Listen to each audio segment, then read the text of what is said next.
Assalamualaikum warahmatullahi wabarakatuh. Pertama-tama perlu saya tandaskan terlebih dahulu, saya secara pribadi dan insya Allah bersama-sama dengan Pak Rizal Fadilah, Bu Kurnia Triroyani, Dr. Rismon Hasil dan Sianipar, kemudian juga Dr. Tifa dan Pak Prof. Egy Sujana, artinya orang-orang yang diundang besok saat klarifikasi pada hari Rabu di Polda Metro Jaya. Kami sebenarnya siap 11.000 triliun %. Ya. Kami siap. Tapi kami sangat menghormati saran dan nasihat atau advice dari kuasa hukum kami. Karena secara hukum memang itu tidak perlu dihadiri. Tapi kami siap. Penegasan kami siap ini untuk menjelaskan bahwa kami menolak kalau besok ada narasi miring yang mengatakan kami ini mangkir. Tidak mangkir. Kami melakukan press conference hari ini itu sengaja untuk menjawab sebelumnya. Jadi bukan kami besok tiba-tiba tidak datang terus baru ngasih keterangan, bukan. Kita sudah jelaskan sebelumnya. Dan kami akan sampaikan juga pemberitahuan resmi kepada Polda Metro Jaya. Itu yang pertama.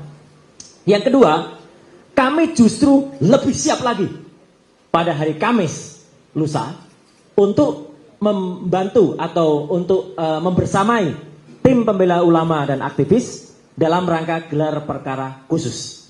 Jadi clear ya. Jadi kami semuanya siap 11.000 triliun %, kata Bang Rismon, ya gitu. Ya, jadi itu clear supaya tidak ada narasi yang kemudian miring atau minar. Selanjutnya ini yang penting, teman-teman sekalian, apa yang terjadi hari-hari ini? Alhamdulillah, saya selalu menulis ini tidak lepas dari kuasa Allah Subhanahu Wa Taala. Tangan-tangan Tuhan bekerja. Kehadiran atau kemunculan Pak Bitor Suryadi. Tambah satu lagi, kemunculan Kolonel Purnawirawan Sri Rajasa Chandra. Itu bukan kebetulan begitu saja. Tapi beliau-beliau memang mengetahui. Dan ya terpaksa saya bocorkan sedikit.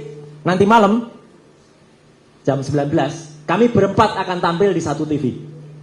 Ya, saya, Dr. Rismon, Pak Bitor Suryadi, dan Kolonel Sri Rajasa tampil di satu TV. Ya. Beruntung bagi TV tersebut, ya. Saya nggak perlu menyebutkan TV-nya ya, gitu. Tapi namanya acaranya Rakyat Bersuara. Ke undang yang lain kami siap. Kebetulan saja yang beruntung yang pertama kali mendapat karena pas Dr. Rismon juga pas barusan berkendara sampai ke Jakarta kembali setelah dari Jogja, setelah dari Universitas Gadjah Mada yang benar, dan satu lagi nanti akan sampaikan Dr. Rismon, satu hal yang sangat aneh. Universitas Gadjah Mada, alma mater saya sangat sedih melihatnya. Bagaikan kucing dikasih air semuanya. Didatangi humas, lari semua orang-orangnya. Didatangi pihak pimpinan, lari semua. Bahkan skripsi tahun 1985 hilang semuanya. Benar? Jadi enggak, bukan hanya terbakar, nanti ada cerita itu. Jadi dihilangkan atau disembunyikan. Kenapa saya bilang disembunyikan? Kalau disimpan, itu didatangi Pak Rismon, pasti diberikan. Ini enggak diberikan, ada aja, muter aja alasannya. Humas juga beralasan, kami jangan di-shoot, kepala kami adalah data pribadi. Katanya gitu, come on gitu ya. Tapi enggak apa-apa, nanti biar Pak Rismon yang cerita. Ya. Nah, yang menarik adalah, kenapa tadi Pak Sam menyampaikan tentang pasar pramuka dan kehadiran salah seorang yang nanti malam sebenarnya diundang, tapi yang bersangkutan tidak berani datang, yaitu Profesor P. Diundang, ya. Jadi TV itu mau cover both side, mau diundang, tapi terus meminta Profesor P ini untuk datang, tapi terakhir saya dengar tidak bisa datang, dia menjawab dengan pasrah.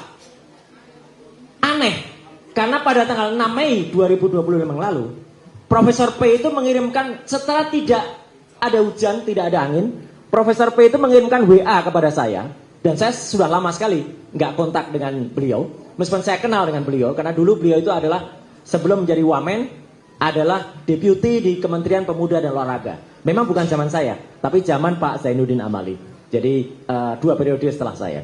Tiba-tiba WA dan menyatakan atau menyampaikan, menyarankan kepada saya untuk berhenti melakukan investigasi. Agar apa? Agar keluarga saya damai dan tenang. Ini merupakan sebuah teror, meskipun teror dengan bahasa yang sangat halus. Tapi saya tidak yakin kalau saya tidak pernah pada posisi di atas dia, pasti bahasanya lebih kasar lagi. Ya, jadi dia menyatakan begitu karena mungkin mengerti saya pernah pada posisi di atasnya. Tapi bahasanya sungguh tidak enak, dan kemudian ternyata terbongkar bahwa nama Profesor P ini bukan omon-omon. Saya sendiri yang mendengar dari telinga saya sendiri dan direkam oleh salah satu podcast. Nama itu masih harum terdengar di Universitas Pasar Pramuka sampai dengan hari Kamis minggu yang lalu. Hari Kamis minggu yang lalu saya terjun langsung ke UPP dan kami masih mendapatkan banyak sekali kabar, ada rekamannya, ada hidden kamera juga yang mengatakan mereka-mereka itu masih menerima kalau ada orang yang mau melakukan itu. Meskipun di situ semuanya menulis kami tidak menerima lagi editan ijazah. Jadi sebelumnya ada kalimatnya itu jelas, kami tidak menerima edit ijazah. Lah berarti sebelumnya ada. Tapi mereka bisik-bisik masih ada. Dan ini yang saya tidak bohong ya. Saya tidak boleh bohong. Semua mengatakan ketika saya mengatakan Pak Kosim, jadi pasarnya sudah terbakar ya? Tidak terbakar Mas. Dibakar. Hanya 100 meter di situ adalah Polsek Matraman. Hanya beberapa ratus meter di situ adalah 2 kantor pemadam kebakaran. Tapi 200 kios itu habis lunas pada akhir Desember 2024 yang lalu. Jadi memang aneh sekali. Setelah ada laporan Bang Egy di Bareskrim.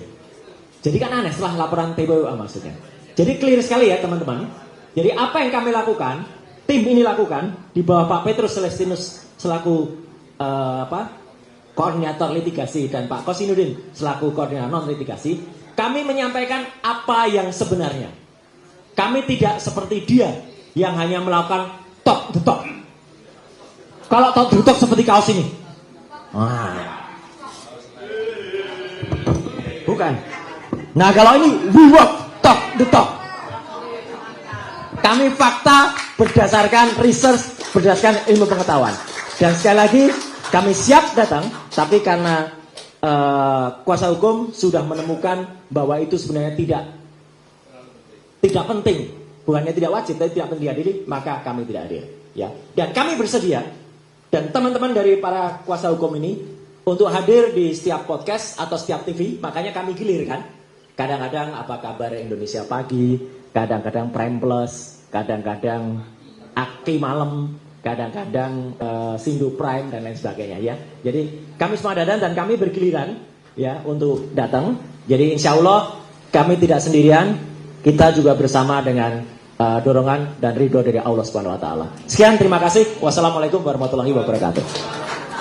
Warahmatullahi wabarakatuh. Jadi teman-teman bukan mangkir ya, siap hadir mengklarifikasi. Kalian diklarifikasi itu jelas.